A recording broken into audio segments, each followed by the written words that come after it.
Par exemple, si jamais il y a une, je sais pas moi, si jamais il y a une, jamais tout d'un coup il y a un gros bruit schlag, il y a un courant d'air, tout qui vole, il y a la fille qui explose, bah, là il y a une fumée énorme, il y a toutes les alarmes qui se déclenchent, la fumée elle se repose, et il y a un type qui est là, il y a sa forme dans la vitre. Bah, c'est mon père. Bonjour, donc nous sommes ici en direct à Sucy-sur-Erdre, sur les quais de Sucy-sur-Erdre, où nous sommes avec Eric Sanka. Bonjour Eric. Bonjour, bonjour. Alors, je vous appelle comment donc Eric, Superboy, Clark Kent Junior, comment est-ce que je dois vous appeler? Ah bah on peut m'appeler comme on veut, moi j'aime bien, on va faire court, hein. On peut faire Eric Junior, Super Eric. Vous êtes donc le fils de Superman et vous nous racontez vos drames personnels dans un numéro pittoresque. Eh, vous trouvez pas que je lui ressemble? Bon, l'un de nous deux a fait une couleur. Hein. Mon père a eu 3 ennemis récurrents dans sa vie. Le général Zod, un putschiste avec Krypton qui veut prendre le pouvoir. Lex Luthor, un pauvre mec avec de l'asile qui veut posséder le monde. Ma mère, une journaliste évadée de son super foyer qui a pris la poudre d'escorpette. Viens parler mon poussin. Taillot. Vous ne parlez jamais de vos pouvoirs. Est-ce que vous en avez ou alors c'est papa qui a tout gardé pour lui? Alors j'ai pas les mêmes pouvoirs que mon père, Superman a des pouvoirs que tout le monde connaît un petit peu, avec des points faibles quand même, hein. Par exemple, on ne le dit jamais assez, mais il ne voit pas au travers le plomb. C'est quand même un véritable handicap, je pense, dans la vie. Par exemple, s'il avait fait scaphandrier et il mettrait des chaussures, et ben, il ne verrait pas ses pieds dans ses chaussures. Et du coup, ça peut être un petit peu gênant. Et sinon, moi, par contre, j'ai d'autres super pouvoirs, mais que je garde secrets. En fait, je suis en train d'écrire une nouvelle chanson, et dans ma chanson, j'ai mis l'expression « avec le coude ». Pour faire référence à la comptine, savez-vous planter des choux? Comme ça, à chaque fois que je dirais avec le coude, dans votre inconscient, ça va se propager. Chou. Superboy, savez-vous vraiment planter des choux? On les plante avec le coude, mais on les plante avec quoi d'autre autrement?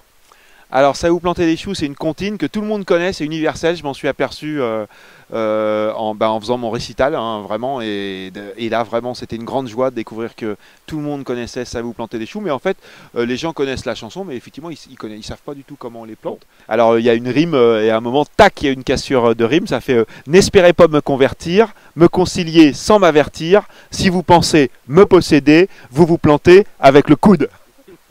Ah oui, pas mal. Et là on voit donc tout de suite, ça, on rebondit sur les choux, le coude, et puis toute la mythologie derrière qui va avec les choux. Est-ce que vous-même, vous connaissez des poètes professionnels?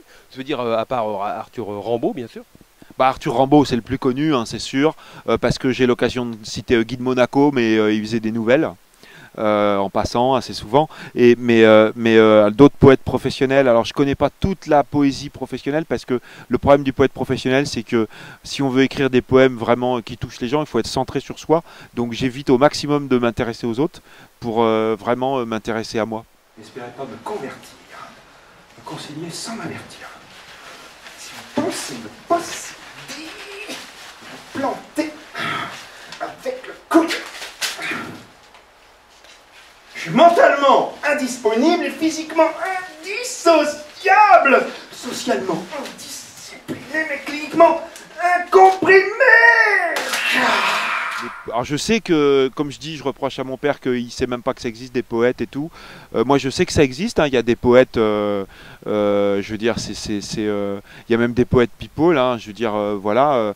Mais bon, comme il y a des bout people, il y a des poètes people, hein. Mais bon, moi je préfère, alors j'ai lu tout Arthur Rimbaud et puis Baudelaire. Vous nous parlez donc beaucoup des liens familiaux un peu compliqués avec votre père, mais on ne le voit jamais. Est-ce qu'il finit par apparaître quand même au détour d'un spectacle?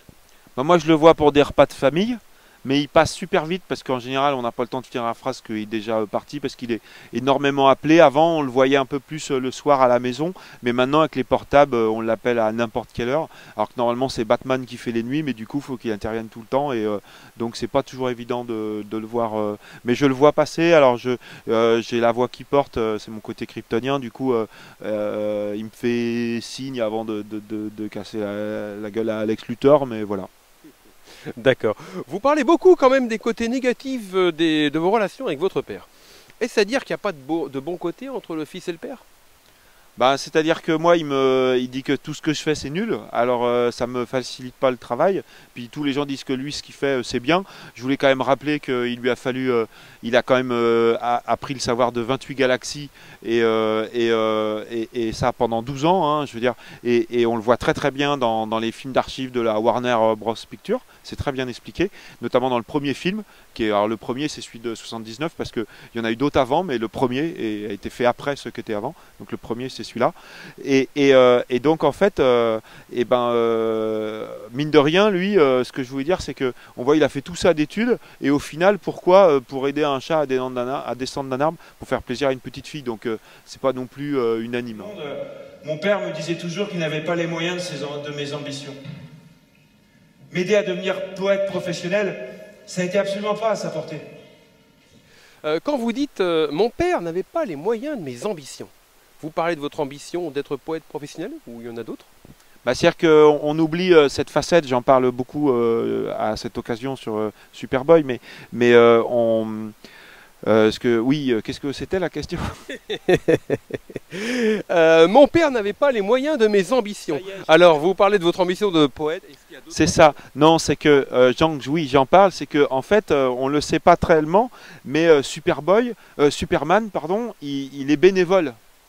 Et donc du coup, c'est une sorte de bénévolat professionnel parce que il a pas de relation d'argent. Du coup, il n'a pas des revenus dithyrambiques. Alors les gens lui offrent plein de trucs, plein de coups à boire gratos. Il paye pas ses hamburgers et tout, mais il est bénévole. Du coup, il a pas. Et donc, j'ai pas pu faire une école de poésie. Il y a une école à Genève, par exemple, qui se fait sur 3 ans pour devenir. Voilà. Bon, j'ai pas pu la faire. Bon, et en même temps, lui, il aurait voulu que j'ai un costume de poète avec une cape et que je m'appelle Poètoman et je trouvais pas ça super quoi. C'est-à-dire que ma mère Lois, hein, il y en a qui la connaissent, on la voit dans les films d'archives de la Warner Bros Pictures. Bon, elle était journaliste au Daily Planet. C'est elle la première qui a rencontré mon père, qui a réussi à lui faire dire que il voyait pas au travers du plomb. Alors il lui a dit, alors du coup elle l'a écrit dans le Daily Planet. Bah du coup tous les méchants le savaient après, donc ils cachaient leurs armes fatales dans des caisses en plomb pour que mon père il les voit pas. Mais il les voit parce que comme il voit rien, bah il se doute qu'il y a quelque chose. Et voilà. Mais du coup ma mère, après ce qui s'est passé, c'est que on est parti parce que comme mon père était jamais là, on est parti avec ma mère comme j'explique. Et ils ont divorcé, mais ce qui s'est passé, c'est que mon père il a mis 3 semaines, je crois à peu près, à s'en apercevoir parce que il passait pas beaucoup à la maison. Du coup, il avait pas vu qu'on était parti, mais il s'en aperçu parce qu'à un moment il y avait plus de pizza. Voilà. Sinon, ma mère, maintenant, elle est journaliste elle est sur la TV sur Erd. Ah oui, TV sur Erd. Oh, c'est une bonne boîte déjà. Hein. C'est une sacrée télévision quand même. D'accord, merci. Tout le monde fait des chiffres, sauf Superman. Il est bénévole. Ben voyons. Bénévole. Bénévole de béné, ton et vol. Vol. Bénévole. Bon vol avec Superman. Après, la part poétique de Superboy reviendra à Nantes les 19 et 20 janvier. D'accord, 19 et 20 janvier. Là, on avait déjà pu vous voir hier à la Tour Bretagne. Bah oui, hier j'ai joué dans le building du CCO, la Tour Bretagne, parce que je me disais que mon père allait venir, du coup, parce que dans un building il aime bien, puisqu'il aime bien d'en haut pour se lancer et tout. Mais en fait il n'a pas eu le temps parce qu'il n'a pas trouvé de cabine téléphonique pour se changer, et du coup il n'est pas venu. Mais on refera du coup dans la Tour Bretagne le 19 et 20. Donc Superboy dans son prochain numéro Eric Sanka, le 19 et 20 janvier à la Tour Bretagne à Nantes. Merci Eric. Merci TV sur Erd. Je suis content que ce soit pas tout à fait sur Erd parce qu'on serait tout bouillé, mais TV sur bord Erd, c'était mieux. Voilà, on reste sur les bords de l'Erdre quand même en fait. Voilà. Ouais, on voit.